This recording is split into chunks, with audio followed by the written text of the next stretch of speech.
నమస్తే, welcome to Leo. మనతో ఉన్నారు ఖమ్మం కార్పొరేషన్ డైరెక్టర్ అడుసుమల్ శ్రీనివాస్ గారు. సార్ నమస్తే.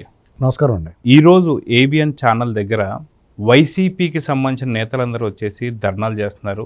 ఇది జర్నలిజం కాదు, బ్రోకరిజం అని చాలా అసలుకి మాట్లాడుకున్న పదాలన్నీ మాట్లాడుతూ అది కూడా కొంత సమయాన్ని కూడా ఇచ్చారట పోలీసులు, కొద్దిసేపు నిరసన చేసుకొని వెళ్ళిపోండి. అయినా సరే అక్కడ అపోలో హాస్పిటల్ ఉన్న అన్నది కూడా వాళ్ళు విచక్షణారహితంగా మర్చిపోయి దాదాపు అక్కడ గంట నుంచి నిరసన తెలియజేయడం మనం చూస్తూ వస్తున్నాం. ఇదంతా తీసి పక్కన పెడితే నిన్నగాక మొన్న వైఎస్ జగన్మోహన్ రెడ్డి గారు నేషనల్ మీడియా కూడా దాదాపు కంప్లీట్గా అమ్ముడుపోయింది, చెడిపోయిందని చెప్పి మాట్లాడుతూ ఇటు ఏబిఎన్ కావచ్చు, అటు టీవీ బిఆర్ నాయుడు గారు కూడా చెడిపోయిందని చెప్పేసి ఓన్లీ ఒకే ఒక్క పత్రిక, ఒకే ఒక్క ఛానల్ నిజంగా అన్నిటికీ నిజాలే చెప్పేది సాక్షి మాత్రం అన్నట్టు మాట్లాడడం మనం చూస్తూ వస్తున్నాం. కానీ సొంత తండ్రి ఫోటో పైన వేసుకొని కింద వాళ్ళ తమ్ముడు వివేకానంద రెడ్డి గారికి అక్రమ సంబంధాలు అంటగడుతూ సొంత తల్లి క్యారెక్టర్ని రాచమల్లు గారితో ఆయన అనుచిత వ్యాఖ్యలు చేపిస్తూ సొంత చెల్లి గురించి స్వయాన జగన్మోహన్ రెడ్డి గారే పసుపు చీర కట్టుకొని చంద్రబాబు నాయుడు గారి దగ్గర మోకరిల్లిందని చెప్పినప్పుడు అప్పుడు వీళ్ళెవరికి కూడా కనిపించలేదా సార్ మహిళల్ని ఎలా దూషిస్తున్నారని చెప్పేసి? దీన్ని ఎలా చూడాలంటారు? ఇక్కడ ఏమవుద్దంటే అండి, ఇది కలియుగంలో ఇదే విచిత్రం అండి. ఎలా ఉంటుందంటే దొంగ ఎదటోడిని దొంగని దొంగని అరుస్తాడు. ఇది మనం స్పష్టంగా ఇవాళ రుజువు. అది మహిళలను కానీ, వృద్ధులను కానీ, సమాజంలో పేరు పొందిన వ్యక్తులను కానీ, ముఖ్యమంత్రులను కానీ, మాజీ ముఖ్యమంత్రులను కానీ, ప్రత్యర్థి పార్టీలను కానీ, మా పార్టీకి సంబంధించిన మహిళలను కానీ అత్యంత నీచంగా, జుగుప్సాకరంగా అన్ని రకాలుగా వాళ్ళ ప్రధాన మీడియాలోనూ, పత్రికలోనూ, వాళ్ళ అనుబంధ మీడియాలోనూ, వాళ్ళు నిర్వహించే యూట్యూబ్ ఛానల్స్లోనూ, వెబ్సైట్లోనూ అత్యంత ఘోరంగా, నీచంగా మాట్లాడడం, రాయించడం, చర్చలు పెట్టడం అనేటువంటిది అనేక సంవత్సరాలుగా సాగుతూ వచ్చింది జగన్మోహన్ రెడ్డి గారి ఆధ్వర్యంలో. ఇది మనం కళ్ళారా చూస్తూ వచ్చాం. దాని కారణంగా వారి పట్ల ఒక రకమైన వెగటు వచ్చింది ప్రజల్లో, వాళ్ళ విశ్వసనీయత పోయింది. ఏబిఎన్ వీకెండ్ కామెంట్లో ఆయన ఆ వ్యాఖ్యలో వాళ్ళని బాధించి ఉండొచ్చు. ఆ మహిళలకు సంబంధించి జగన్మోహన్ రెడ్డి గారిని గుడ్డిగా ఫాలో అవుతున్నారు వీళ్ళు, రేపు మీ భార్యలు కాదు వీళ్ళు చెల్లెళ్ళు అంటే కూడా వీళ్ళు అలాగే ఒప్పుకునేలా ఉన్నారు అన్నాడు ఆయన. దాన్ని ఒక ఉదాహరణగా చెప్పాడు. అందులో నీచమైంది ఏమీ లేదండి. నేను ఇలా ఇంతకిలా చెప్తున్నానంటే వాళ్ళు పచ్చ మీడియా అంటున్నారు కూడా ఖచ్చితంగా మేము మాట్లాడతాం. నువ్వు ఒక మీడియా విలువలు లేవు మీకు అని నిరసన వ్యక్తం చేస్తే మేము కూడా న్యూట్రల్గా ఉండడానికి ప్రయత్నం చేస్తాం. నువ్వు పచ్చ మీడియాను ముద్రేసే కాబట్టి ఖచ్చితంగా వాళ్ళు మా వాళ్ళు కావాల్సి అనుకుని మేము మాట్లాడాల్సి వస్తుంది. అంతే కదా మరి. మన వాళ్ళు మనం డిఫెండ్ చేసుకోవాలి, వాళ్ళు రెస్క్యూకి రావాలి కదా. నేను అలా అనుకోవట్లేదు ఏబిఎన్ ఎప్పుడు. ఏబిఎన్ కానీ, TV5 కానీ, లేకపోతే ఈటీవీని, ఈనాడు పత్రికలను కానీ, తెలుగుదేశం పార్టీ పచ్చ మీడియాని మీరు అరుచుకుంటారు కానీ, ఎడుతారు కానీ వాళ్ళు ఎప్పుడు కూడా పచ్చ మీడియా కాదు. తెలుగుదేశం పార్టీతోటి వాళ్ళకి ఏ రకమైన అనుబంధం లేదు. ఎన్నోసార్లు అందరికన్నా ఎక్కువ విమర్శించి దాళ్లే. మీకు మీ బుర్రలేదు కాబట్టి మీకు చాలా విషయాలు తెలియవు కాబట్టి మీరు అర్థవంతమైన విమర్శ మీరు ఎప్పుడు చేయలేరు. అడ్డగోలుగా విష ప్రచారాలు చేస్తారు మీరు. వీళ్ళు అర్థవంతంగా ఆలోచింపజేసే విధంగా విమర్శ చేస్తారు. వీళ్ళు దాన్ని వీళ్ళు సరి చేసుకుంటారు. మీరు చెప్తే కొడితే ఎడుతారు. మీకు ఎట్టి పరిస్థితుల్లో ఏబిఎన్ రాధాకృష్ణన్ గారు ఇంతకంటే ఎక్కువ వీకెండ్ కామెంట్లు ఉతికారేసాడు. తెలుగుదేశం పార్టీ నాయకుల్ని, అధినాయకుడిని, పార్టీ కేడర్ని కూడా అనేక సార్లు తీవ్రంగా విమర్శించాడు ఆయన. మేము అందులో వాస్తవం ఎంత అనేటువంటి చూసుకున్నాం, వాస్తవం ఉందా లేదా అనుకున్నాం. ఒక్కొక్కసారి బాధపడిన సందర్భాలు ఉన్నాయి, మనస్తాపానికి గురైన సందర్భాలు ఉన్నాయి. ఎందుకలా రాస్తున్నారు వీళ్ళు? మనం వాళ్ళని ఏమంటామండి మీడియాని? ఇప్పుడు మేమేమైనా TV9ని, NTVని, సాక్షిని ఏమైనా అనగలుగుతున్నామా? వాళ్ళ బాబాయిని ముక్కల కింద నరికే చంద్రబాబు నాయుడు గారు చేతిలో కత్తెట్టారు, వాళ్ళ చెల్లెలకి రొంక అంటగట్టారు, సునీతారెడ్డి గారే హత్యానేరం మోపారు. వాళ్ళ వెబ్సైట్లోను, యూట్యూబ్లోను ఒక సామాజిక వర్గం మీద పడి ఎలా ఎడుతారు? ఎలాగైతే రోజు తన్నులు తింటారు మీరు, రోజు మీ మీదకి వచ్చి కూర్చోవాలి. ఈ సమాజంలో అలజడి రేపడానికి మీరు కొత్త సాంప్రదాయానికి తెరదీశారు. ఇలాంటి రాతలో మాటలు మాట్లాడితే మీరు ఎదుర్కోవడానికి సిద్ధంగా ఉండండి. మాకు దారి చూపించారు మీరు, అంతే కదండి. దారి చూపించినట్టే కదా. ఇప్పుడు మీరు గుప్పుడు మందిని గుంటూరు నుంచి, విజయవాడ నుంచి, ఆన్లైన్లో తీసుకొచ్చారు. హైదరాబాద్లో ఉన్న జగన్ అభిమానులు తీసుకురండి. మేము చెప్తున్నాం ఈసారి సాక్షి లాంటి మాటలు రాసినా రాతలు రాసినా చర్చలు పెట్టినా మేము విజయవాడ నుంచి గుంటూరు నుంచి తీసుకురాం. హైదరాబాదులో ఉన్న చంద్రబాబు నాయుడు గారి అభిమానులే వచ్చి నిలబడతాం మేము ముందు. మీ ముఖంగా చెప్తున్నాను నేను. ఇలాంటి కోతలో రాతలు ఏమైనా ఉంటాయి. మీరు గుంటూరు నుంచి అంబటి రాంబాబు కావాల్సి వచ్చాడు, రాయమండ్రి నుంచి మాజీ ఎంపీ కావాల్సి వచ్చాడు, కడప నుంచి అక్కడి నుంచి తెచ్చుకోవాల్సి వచ్చింది. మీరు మాకు అవసరం లేదు. నేను కానీ ఇలా కానీ వేసానంటే అంటాడు ఒకసారి రాజేంద్ర ప్రసాద్ గారు. అలాగా మాకు ఇమీడియట్గా చంద్రబాబు నాయుడు గారు అరెస్ట్ అయినప్పుడు ఏమైందో చూశారు కదా. కాబట్టి ఎవరన్నా ఖచ్చితంగా మీకు మనస్తాపం కలిగి నిరసన చేసే హక్కు మీకు ఉంది. అయితే అది మనమే నేర్పాం కదా ఈ విద్య అనేటువంటిది మీకు ఆలోచన రావాలి. ఇలాంటి అసభ్య పదజాలానికి మీరు ఆనవాళ్ళు, మీరు మీ చిరునామా, మీరు వ్యక్తిత్వ హననం చేయడంలో మీరు సిద్ధహస్తులు. మీరు నేరం చేసి ఎదటాడు మీద తోసేయడంలో మీరు అగ్రగణ్యులు. మీరు ఇది ఎంత విధి వైచిత్ర్యం అంటే ఇదే. ఇలాంటి పనులన్నీ మీరు చేసి పైగా లక్ష్మీపార్వతి అక్కడ లక్ష్మీపార్వతి కూర్చుని మహిళల గురించి బాధపడతాం అంటే మీకు ఎంత సిగ్గుపోయిందో నాకు అర్థమవుతుంది. ఎంత సిగ్గు వదిలేశారనేటువంటిది అర్థమవుతుంది. నిరసన చేయడాన్ని మనం తప్పు పట్టకూడదండి. వాళ్ళు బాధ కలిగింది, నిరసన చేయొచ్చు. కానీ మీరేం చేశారు? ఒక ప్రాంతం మహిళల్ని సాక్షిలో కూర్చోబెట్టి కొమ్మినేని శ్రీనివాసరావు ఆ కృష్ణరాజన్న అతనితో మాట్లాడితే మామూలుగా అయితే మిమ్మల్ని ఏం చేయాలి?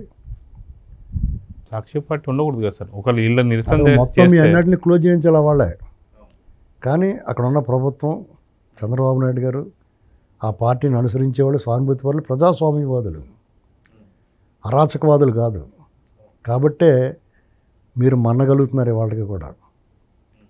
చట్ట ప్రకారం వెళ్ళారు, కేసు పెట్టారు, దాని ప్రకారం జరిగిందంతా. నిజంగా మీలాగా వైలెంట్గా రియాక్ట్ అయితే మీరు అసలు అడుగు పెట్టగలరా? బయట తిరగలరా మీరు? చాలా హైదరాబాద్లో తిరిగితే ఇక్కడ మాత్రం తక్కువ ఉన్నారా టీడీపీ వాళ్ళు, చంద్రబాబు నాయుడు గారు సానుభూతి పరులు? ఏ ఆసమాషి అనుకుంటున్నారు మీరు? మీ దొంగ మొగాలకి ఎంతమంది వస్తే టీడీపీకి ఎంతమంది ఉంటారు జనం? మీరు అందరూ పోగేసుకోవాలి. వీళ్ళు పోగేసుకోకర్లేదు. సమాచారం తెలిస్తే చాలా వస్తారు. చేత ఇలాంటివన్నీ ఆపాలి. రాధాకృష్ణ గారు మళ్ళీ వారం ఇంకా ఎక్కువ దిగుతాడు. ఎప్పుడేం చేస్తారు? ఇంకా గట్టిగా వేస్తారు రౌండ్. మామూలు రౌండ్ పడదు. ఇంకా మీదంతా బయట పెడతారు వాళ్ళు. ఇప్పుడు మీడియాతోటి చిన్నదైనా పెద్దదైనా వాళ్ళ విశ్వసనీయత మీద ఆధారపడి ఉంటుంది మీడియా వాల్యూ. మీకు ప్రచారం చేసి వాళ్ళు విశ్వసనీయత ఎందుకు పోయిందంటే మీకు ప్రచారం చేస్తున్నారు కాబట్టి. ఇప్పుడు కొన్ని ఛానల్స్కి ఎంతో కొంత విశ్వసనీయత ఉండేది. మెరుగైన సమాజం, చిటికలో వస్తాం, ఇప్పుడే ఉండండి, ఎక్కడికి పోకుండా ఎక్కడ చూస్తానే ఉండండి, అలా మొదలెట్టారు కదా. వాళ్ళందరికీ ఎంతో కొంత విశ్వసనీయత, ఇవాళకి టాప్ రేటింగ్ ఉంది వాళ్ళకి. కానీ మెల్లగా మీ సావాసం వల్ల వాళ్ళ దరిద్రం పట్టుకుంది వాళ్ళకి. కనీసం డిబేట్లు కూడా పెట్టుకోలేని పరిస్థితికి వెళ్ళిపోయారు వాళ్ళు. అవునా కదండి? ఈ ప్రభుత్వం తలుచుకుంటే మీ ఛానల్ కనీసం ఆ లోగో కూడా కనపడకుండా చేయగలుగుతారు. అలా చేశారా? ఇప్పుడు మీరు ఎలాంటి పనులు చేస్తే డెఫినెట్గా పని చేస్తారు. సో ఇంత చేసిన తర్వాత అంబటి రాంబాబు గారు ఏం మాట్లాడుతున్నారంటే, సేమ్ అదే సాక్షి డిబేట్లో కూర్చొని ఇంత మాట్లాడినటువంటి ఒక రాధాకృష్ణ గారి ఛానల్ ఏదైతుందో ఏబిఎన్ని ఖచ్చితంగా మూసేయాలి, ఏబిఎన్ని ఖచ్చితంగా క్లోజ్ చేయాలి అని చెప్పి మాట్లాడుతున్నారు. వాస్తవానికి ఈ మాటలు మాట్లాడడానికి నిజంగా ఛానల్ క్లోజ్ చేస్తే నిజంగా సాక్షి పైన ఎన్ని డిఫర్మేటివ్ కేసులు పడ్డాయి సార్? వాళ్ళు ఏం చేయాలంటారు? అలా కాదండి, సాక్షి ఏబిఎన్ మూసేయాలి, ముంచే చూద్దాం. ఊరికే సొల్లు గౌరులు చెప్పడం కాదు. మీరు మాటల మనుషులు, మేము చేతల మనుషులు. ఎవరిని ఏం చేయాలో చేస్తాం.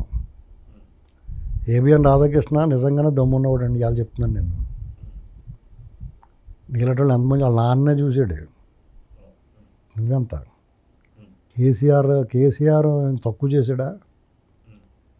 అణిచివేతలో వాళ్ళు ఏం తక్కువ చేశారా? నువ్వు మాత్రం ఏం పెగ్గలిగావు? జగన్మోహన్ రెడ్డి వచ్చి మాత్రం ఇప్పుడు ఏ రోజైనా దమ్ముగానే ధైర్యంగానే ఉన్నాడు అతను.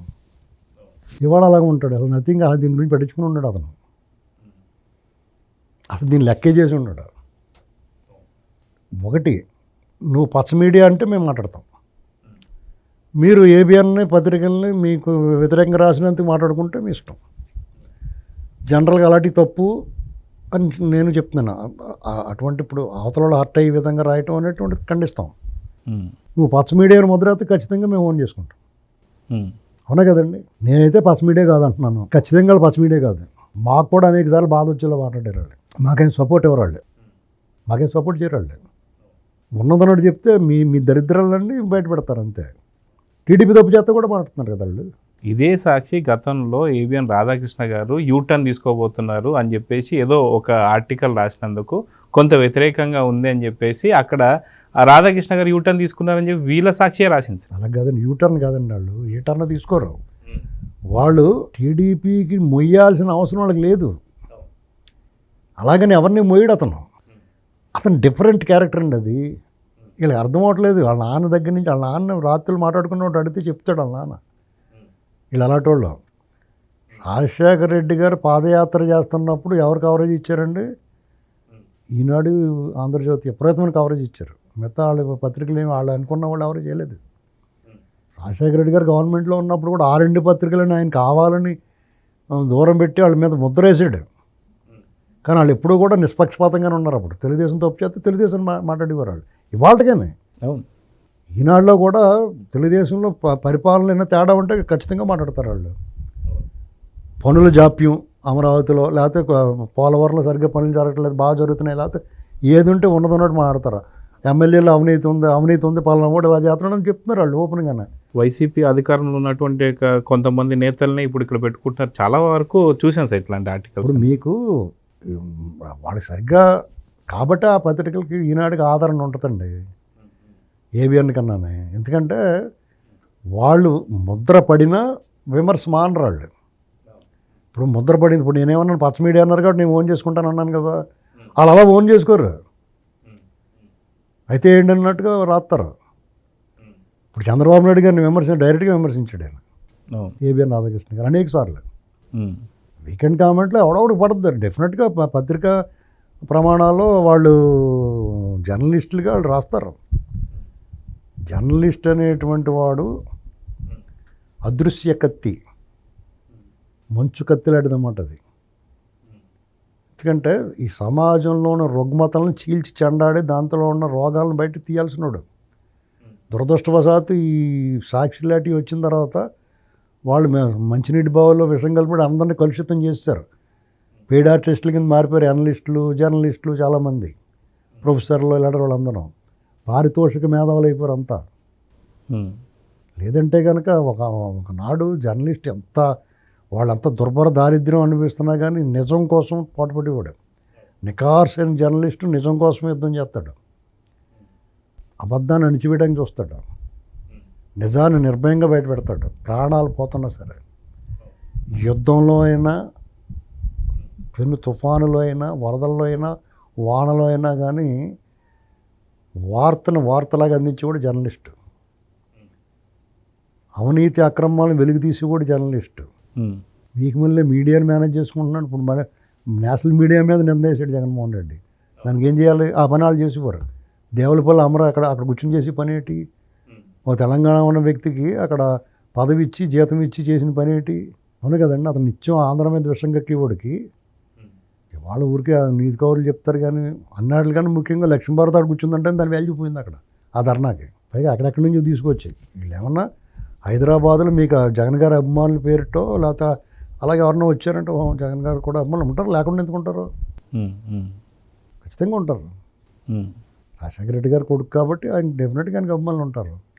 వాళ్ళు వచ్చి మాట్లాడవచ్చు. అదేదో విజయవాడలో చేయొచ్చు కదా మీరు. వీళ్ళకి బ్రాంచ్ అక్కడ ఉంటుంది కదా, ముడ్డి పగలు కొట్టేస్తారన్న. గుంటూరు నుంచి ఎక్కడ దాకా రావడం ఎంత, ఎక్కడికి వెళ్ళొచ్చు కదా. ఎక్కడైనా ఆంధ్రజ్యోతి మీద వెళ్ళారని అంటారు కదా. మీకు వార్త కావాలి ఆంధ్రజ్యోతి. పైగా మీరు ఇక్కడ ఇప్పుడు జూబ్లీ హిల్స్, బంజారా హిల్స్ అక్కడ అపోలో హాస్పిటల్ దగ్గర అక్కడ ఉన్నాడు రాధాకృష్ణ గారు. ఆయన పత్రికా ఆఫీస్లో ఉంటాడు. వెళ్తే అక్కడికి వెళ్ళి చేయాలి. అక్కడికి వెళ్ళి చేయనప్పుడు మీరు ఎక్కడ చేసిన ఒకటే. ఆంధ్రప్రదేశ్లో వాళ్ళ పత్రికా కార్యాలయాలు ఉంటాయి, వాళ్ళ ప్రెస్లు ఉంటాయి, వాళ్ళ స్టూడియో కూడా ఉంది విజయవాడలో గట్ట. అక్కడికి వెళ్ళి చేయాలి. అక్కడికి వెళ్ళి చేస్తే ముడ్డు పగిలిపోద్దని, మూడు ముడ్లు అయిపోద్ది ఒక్కొక్కటి కింద. అర్థమైందా? పేళ్ళు కింద ఇటు తీసేస్తారు. అందుకని వెళ్ళలేదు వాళ్ళు. ఇక్కడైతే ఇక్కడ పోలీసులు ప్రశాంతంగా శాంతియుతంగా ధర్నా చేసుకుని టైం ఇస్తారు ఎవరికన్నా. పోలీస్ బాధ్యత అది, నిరంకుశంగా వ్యవహరించారు పోలీసు. తెలంగాణ స్టేట్ పోలీసు ఆ విషయంలో ఒక అప్పుడు చంద్రబాబు గారు అరెస్ట్ అప్పుడు కూడా మమ్మల్ని అరెస్ట్ చేశారు. చేసి మీరు ఇక్కడ ఐటీ క్యాపిటల్ కదా, ఐటీ సిటీ కదండి, ఇక్కడ మీరు ఎలాంటి చేస్తే మనకి ఇబ్బంది వస్తుందని మర్యాదగానే చెప్పారు.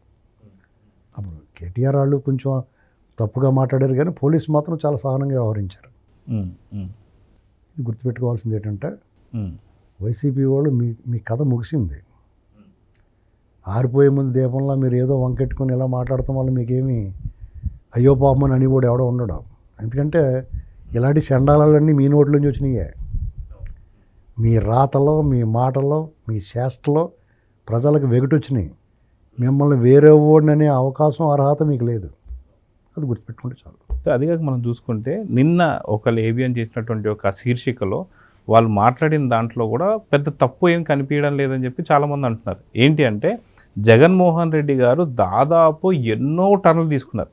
ఫస్ట్ వచ్చేసి అసలు మేము అమరావతికి కనీసం 30,000 ఎకరాలు లేని ఎందుకు అని చెప్పేసి అన్నటువంటి జగన్మోహన్ రెడ్డి, తర్వాత 3 రాజధానులని, తర్వాత అటుపోయి అది ఇది కాదు, అది అమరావతి నది గర్భంలో ఉందని, తర్వాత ఇప్పుడు మళ్ళీ మావిగన్ చెప్పి ఇన్ని రకాలుగా మాట్లాడుతుంటే మీరు ఎందుకు విమర్శించలేదు, మీరు ఎందుకు మాట్లాడలేదు? చాలామంది బయటికి వచ్చేసారు, ఇంకా జగన్మోహన్ రెడ్డితో ఉన్న వాళ్ళు ఎందుకని ప్రశ్నిస్తారు లేదా అని చెప్పి అడగడమే దానికి కారణం కదా సార్. అలా కాదండి, ఇప్పుడు ఆయన వీకెండ్ కామెంట్లో వచ్చింది.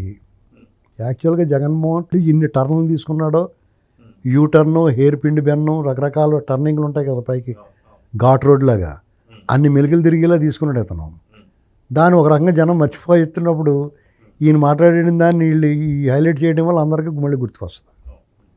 అతని శాస్త్రలో పిల్లి మొగ్గలన్నీ కూడా మళ్ళీ గుర్తుకొస్తాయి. అంటే వాళ్ళు పడుకున్న గుర్రాన్ని లేపుతన్నించుకుంటున్న సిద్ధవస్తులు వాళ్ళు.